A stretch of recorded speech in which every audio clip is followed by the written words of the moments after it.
On North Korea, I think there's a lot of discussion about whether Secretary Tillerson's comments yesterday, saying that there were no preconditions for talks, are in opposition to the White House policy. You saw that a White House official, I guess, is saying that now is not the time for talks.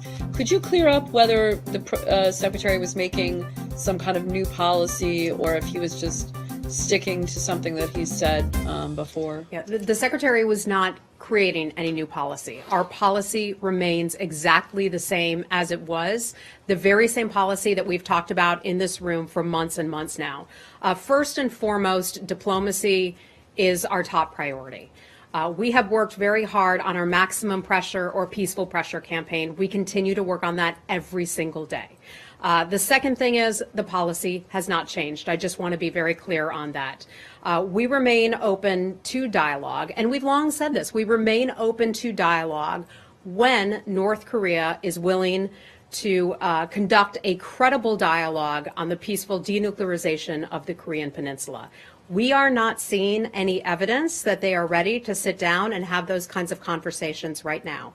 Some of you may say, well, that sounds like it's without preconditions. No, we would say that's actually in accordance to international norms. When somebody is shooting off ballistic missiles, when someone is conducting advanced nuclear tests, they're not showing any kind of interest or seriousness about wanting to sit down to talk. At some point, we would like to do that, but our policy has not changed. That is, I mean, you know, I know he said that there are no preconditions on what would be discussed at the talks, but I think he used the word caveat, which is the same, I think, as a precondition, isn't it? The precondition is they have to stop testing for some while or to demonstrate their willingness to come to the table. Is that correct? Look, North Korea has been choosing to, regrettably, to show that they are serious about talking. Our policy has not changed. We have long said that at some point we would be willing, when the time is right, and clearly the time is not right now, when the time is right to sit down and have conversations with them. But we are not seeing that they are interested in doing that, and so our policy hasn't changed. We are on the same page at the White House and at the State Department. But I just want to make clear, in effect, that is a precondition. The precondition is that they stop testing. Is that right? Look, as a show of good faith. I think as a show of good faith, to not test would certainly be a smart idea, and I think everyone in this administration would agree with that. No, but he said that there are no preconditions, and I just want to get at this. Everyone is saying that he said he's ready to talk with no preconditions. Doesn't he have a precondition? The precondition is no testing. Look, all of what the Secretary has said and the administration has said in the past is that we are willing to sit down and have conversations with them, but now is not the right time. Our policy has not changed. Our policy has not changed. I can't be any more clear than that. Okay. Yeah, go ahead, Nick. I mean, you just mentioned, you said that what you want is a credible dialogue on the peaceful denuclearization of the Korean Peninsula, and that's the policy. I mean, that's not what he said yesterday, though. He said that he's happy to get in the room for that first conversation to talk about the size of the table. Or the weather. Or the weather. So that seems to be a discrepancy. Look, the Secretary then went on to say, I think they clearly understand that if we're going to talk, I'm quoting here, we have to have a period of quiet. We've got to have a period of quiet or it's going to be very difficult to have any kind of discussions. We would need a period of quiet, and we certainly haven't seen anything of that sort. I just have two quick follow-ups on that. I mean, that's separate from the issue of talking about denuclearization. So what you said now is that he is willing to have a credible discussion about denuclearization. But what he said yesterday is the administration is willing to talk about other things. Look, I can tell you our policy has not changed. If you mention talking about other things, we do happen to have some Americans who are still being held in North Korea. That would be an area that would be a fertile ground to have conversations about. I'm not aware of any conversations taking place, but that would be an example of some kind of conversation that could take place right now. To get in the room and talk about the size of the table, as he said yesterday? Look, I think our position is clear that he is not. I mean Kim Jong-un, is not showing any level of seriousness about sitting down and having conversations right now. Just one more follow-up. Joe Yoon is he's in Asia now.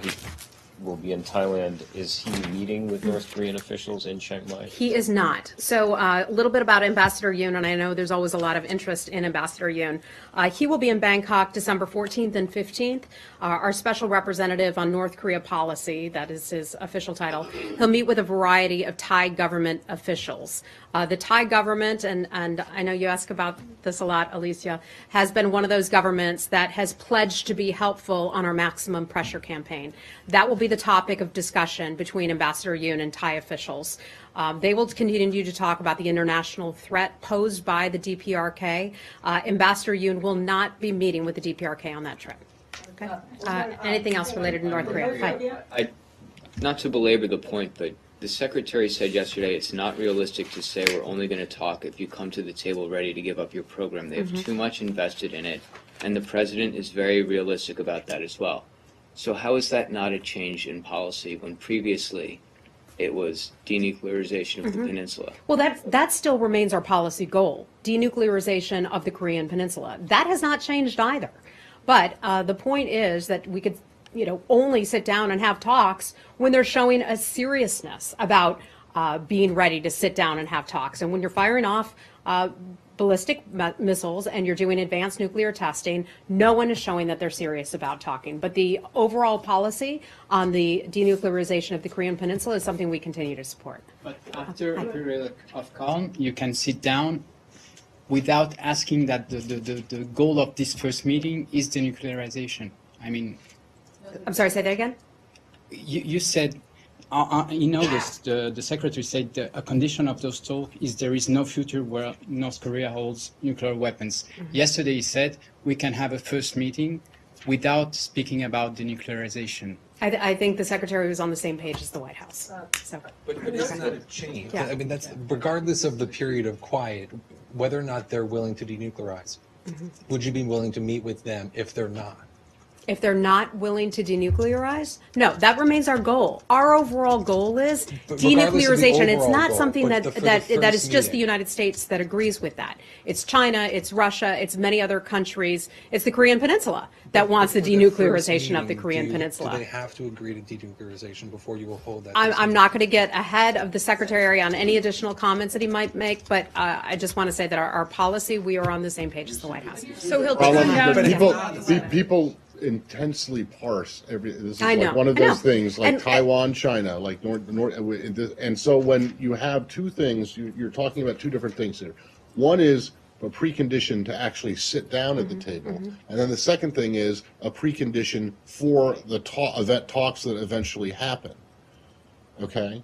So what you're saying is that there has to be a period of calm before you even sit down at the table, which is a precondition. If you want to call it that, go right ahead. Okay. But I'm not going to call it that. But I then don't when- think that's the okay, case. But A then, caveat is a precondition. but then, Guys, but then, I'm not but going then there is. I'm not going to do the but then verbal there's also- gymnastics kind of thing.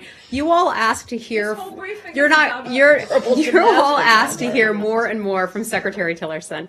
We gave a lot of him to the public yesterday. Yes. You certainly heard from him at the town hall meeting. I know many of my colleagues were really happy to have heard from him. That he was gracious enough to have spoken and accepted the invitation to the Atlantic Council, where he spoke to that. And now you all are complaining about a couple Why of did things. the Come on, Secretary guys. complaining about Why it? did the White House feel compelled then to come out like 2 hours later and issue a statement that appeared to contradict the Secretary? I don't think that it did. I think it was just clarifying what our policy positions were. I know we were getting a lot of questions from I know we were getting a lot of questions from all of you, so we just wanted to make sure that everybody knew our position on that. Okay, I'm not going to have a lot more for you on this. If you want to spend all our time on this, we can certainly spend all our time on this. But there are other things going on in the world. Yeah. One more okay. period of calm. Yeah. How long is a period? And that's something we will never say. We'll never put a period of time on that.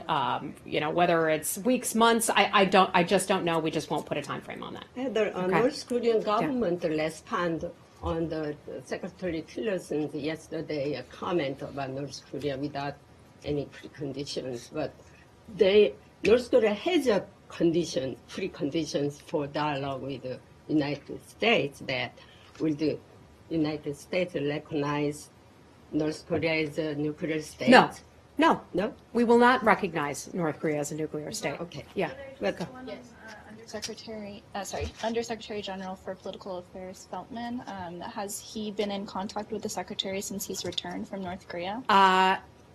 He's from the UN, UN. not to my awareness. I just don't have anything for you on that. And are they planning? And I to don't meet- know what his travel schedule or even when he would be back. I have to refer you to the UN on North that. Korea in the Okay. United 60 States. days has passed since I'm sorry, say that again? 60 days has passed since President Trump just decertified the Iran's compliance to Oh, wait, the okay. JCPOA. Okay, hold on. I just have one more on Secretary's. What did the Secretary mean specifically when he said that the Chinese were looking at or preparing to secure or either accept an inflow of refugees or secure North Korean nuclear, North Korean nukes in the event that something happened? I think one of the things that the secretary was referring to is taking steps to prepare that China would be, and I'd have to refer you to the Chinese government for more on this. There's a real I know, That's I a know, real but I can't speak on behalf of the referral. I can't speak on behalf of the Chinese government, so that is why I say that, Matt. But I think the secretary's point was that they are taking some steps to prepare for various eventualities. He went on to say he thinks it's something they can manage when he was talking about potential refugees, if refugees were crossing the border. He said, I don't think the threat is as significant, perhaps, as others view it. I don't want to be dismissive of it, but it's not an unmanageable situation, and they're already taking preparatory actions for such an event. As you all well know, various governments prepare for many eventualities, things that may sound very extreme, things that may never come to fruition, but it's a government's responsibility to try to plan for those types of things. Okay, and then the other thing he alluded to was that if the United States was to go in to North Korea for any reason, it had assured the Chinese that they would, whatever forces that went in would return south of the 38th parallel, south of the Right. DMZ. Under what circumstances is he talking about? Well, I think part of that is a hypothetical situation, but he did address it, so I'm happy to to entertain this with you. One of the things that the secretary has identified is four no's with North Korea. We are not seeking the collapse of the North Korean regime. We are not seeking regime change. We are not seeking the accelerated reunification of the Korean Peninsula, and we are not seeking an excuse to send our military north of the 38th parallel.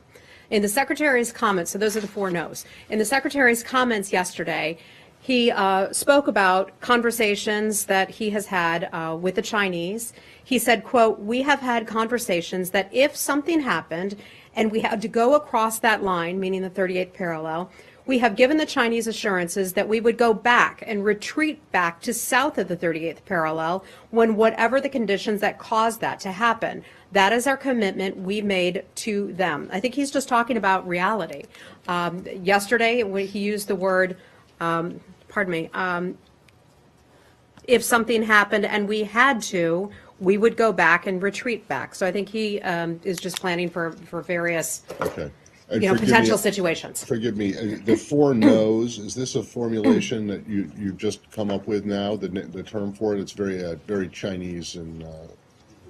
Is that so? No, in fact, this is something the secretary has talked about quite a lot. And phrased it like that. The four no's. The four 'Cause no's. That's the first I've heard of it. Yeah. Is it here? First you've heard it? Yes. You've heard it Sorry, before, though, next. never mind. Okay, Never Matt, mind then. get on the airplane and come My- along. my Okay, shall we fault. move on? Okay. He's a very deliberate person who chooses his words very carefully. Was he intending to send a signal yesterday, or was it just an off-the-cuff? I think the secretary was talking for a long time, sharing information, entertaining hypotheticals, and talking about different situations. But our policy overall has not changed, and the secretary remains firm on that. Okay? Can I Let's ask you move on. one more question about Okay. his comments specifically? Last one, we'll move on. Okay. He was referencing if North Korea did build up a nuclear arsenal that they were able to use, his understanding is it wouldn't just be used for deterrence, that it would also be used for commercial purposes. Yeah. And that there have been elements that they've seen of that. Was he referencing elements that North Korea is already trying to sell what they have, or something else? I think one of the things that he has made clear with our colleagues here in the past is that we believe that if North Korea has this technology, that they would only be so happy to share it with other rogue regimes, and they would make money off of that. We see that as a very dangerous thing. In terms of what has or maybe hasn't been sold, I just can't comment on that, I'm afraid. I know the Secretary alluded to it, but I'm not in the position to be able to dig down deeper into that. Okay?